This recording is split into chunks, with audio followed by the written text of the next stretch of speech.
La divine volonté, pas à pas, par Safia, petite épouse de l'Esprit Saint. La Reine du Ciel, dans le royaume de la volonté divine, à Luisa Picaretta. Prière quotidienne à la Reine Céleste. Au nom du Père qui m'a créé, et du Fils qui m'a racheté, et du Saint-Esprit qui me sanctifie. Amen. Fiat voluntas tua. Reine immaculée, ô céleste maman, en ce mois qui t'est consacré, je me place sur tes genoux maternels, m'abandonnant entre tes bras, comme ton enfant chéri, et te demandant avec véhémence la plus grande de toutes les grâces, celle que tu m'admettes à vivre dans le royaume de la divine volonté. Sainte Maman, toi qui es la reine de ce royaume, permets que j'y vive en tant que ton enfant. Que ce royaume soit rempli de tes enfants. Je me confie à toi afin que tu y guides mes pas et que, soutenu par ta main maternelle, tout mon être vive constamment dans la divine volonté. Tu seras ma maman. À toi, ma maman, je confie ma volonté pour que tu l'échanges contre celle de Dieu et qu'ainsi je sois assurée de ne jamais quitter cette divine volonté. Je te supplie de m'éclairer afin que je comprenne bien ce qu'est la divine volonté. Amen. Je te salue, Marie très pure, conçue sans péché. Le Seigneur est avec toi. Tu es bénie entre toutes les femmes, et Jésus, le fruit de tes entrailles, est béni.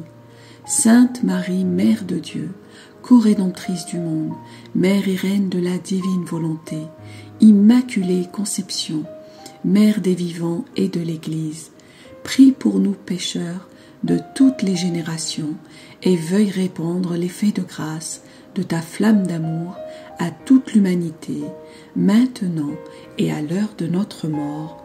Amen. 35e jour. Une étoile nouvelle appelle les rois mages à venir adorer Jésus. L'épiphanie. L'âme à sa reine immaculée. Me voici de nouveau, Sainte Maman, sur tes genoux maternels. Ta beauté enchanteresse et le doux bébé que tu presses sur ton cœur me captivent tellement que je ne peux me séparer de vous. Aujourd'hui, ta beauté est encore plus ravissante. Il me semble que le chagrin de la circoncision t'a rendue encore plus belle. Ton doux regard scrute au loin pour voir si des personnes qui te sont chères s'en viennent, car tu as en toi un désir intense de faire connaître Jésus.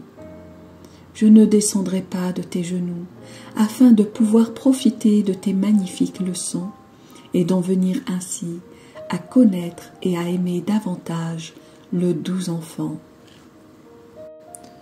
Leçon de la Reine du Ciel. Ma fille chérie, mon fils chéri, tu as raison quand tu dis que je parais plus belle. Tu dois savoir que quand j'ai vu mon fils se faire circoncire et le sang jaillir de sa blessure, j'ai aimé ce sang et cette blessure. Je suis alors devenue doublement mère, mère de mon fils et mère de son sang et de sa cruelle souffrance. Pour cette raison, j'ai acquis devant la divinité un double droit de maternité, un double droit de grâce pour moi-même et pour toute l'espèce humaine. C'est pourquoi tu me vois plus belle.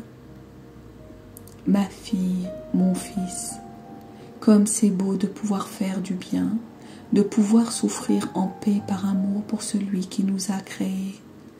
Cela lie la divinité à la créature et lui donne des grâces d'amour au point de l'immerger. Cet amour et ces grâces ne veulent pas demeurer inactives, mais se répandre et se donner à tous pour faire connaître celui qui nous a tellement donné. C'est pourquoi je sentais le besoin de faire connaître mon Fils. La divinité qui ne sait rien refuser à ceux qui l'aimaient fit naître dans le ciel bleu une nouvelle étoile, plus belle et plus lumineuse qu'à l'accoutumée, et qui était à la recherche d'adorateurs pour le petit roi Jésus. Par son scintillement muet, elle disait à tous, « Celui qui est venu pour vous sauver est né.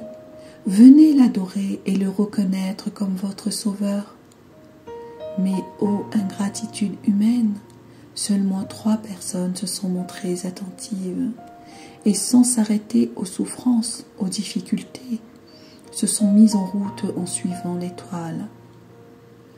Tout comme une étoile guidait ces personnes, mes prières, mon amour, mes soupirs et mes grâces, dans le but de faire connaître le céleste bébé attendu depuis tant de siècles, descendirent dans leur cœur comme autant d'étoiles, illuminèrent leur esprit et guidèrent leur intérieur, de telle sorte que même s'ils ne connaissaient pas encore celui qu'ils cherchaient, ils l'aimaient et accéléraient leurs pas pour le trouver.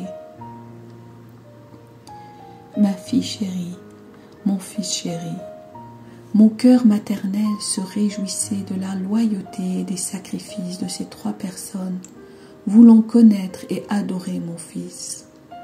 Cependant, je ne peux pas te cacher une souffrance secrète de mon cœur. Seulement 3 sont venus. Dans l'histoire des siècles, combien de fois j'ai vécu cette souffrance et subi cette ingratitude humaine. Mon fils et moi ne faisons rien d'autre que de faire se lever des étoiles, plus belles les unes que les autres, pour appeler les uns à connaître leur Créateur, d'autres à la sainteté, d'autres à se relever du péché, d'autres à un sacrifice héroïque. Et veux-tu vraiment savoir ce que sont ces étoiles? Une rencontre pénible et une étoile. Une vérité nouvelle qu'on apprend est une étoile. Un amour non payé de retour est une étoile. Une déconvenue, une souffrance, une désillusion, un événement inattendu sont autant d'étoiles qui mettent de la lumière dans les pensées des créatures.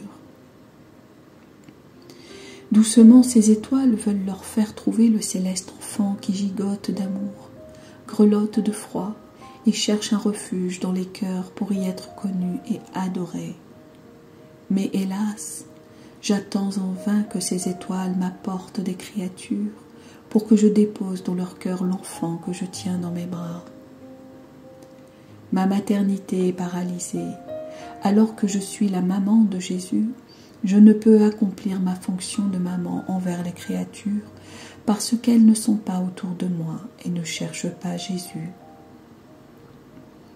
Quelle souffrance, ma fille, mon fils, quelle souffrance! La fidélité et les sacrifices sont nécessaires pour pouvoir suivre les étoiles.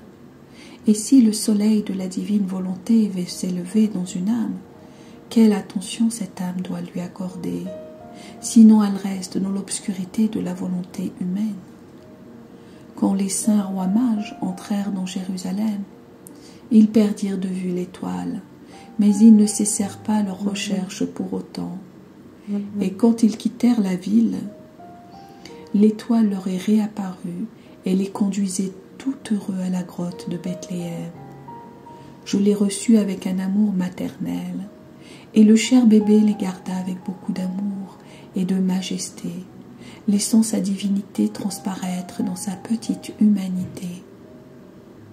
S'inclinant, ils s'agenouillèrent aux pieds de l'enfant en adorant et contemplant sa céleste beauté. Ils le reconnurent comme le vrai Dieu. Ils étaient acharnés et extasiés par lui, de telle sorte que le céleste enfant dut cacher sa divinité à l'intérieur de son humanité. Sinon, les rois mages seraient restés sur place, incapables de se détacher de lui.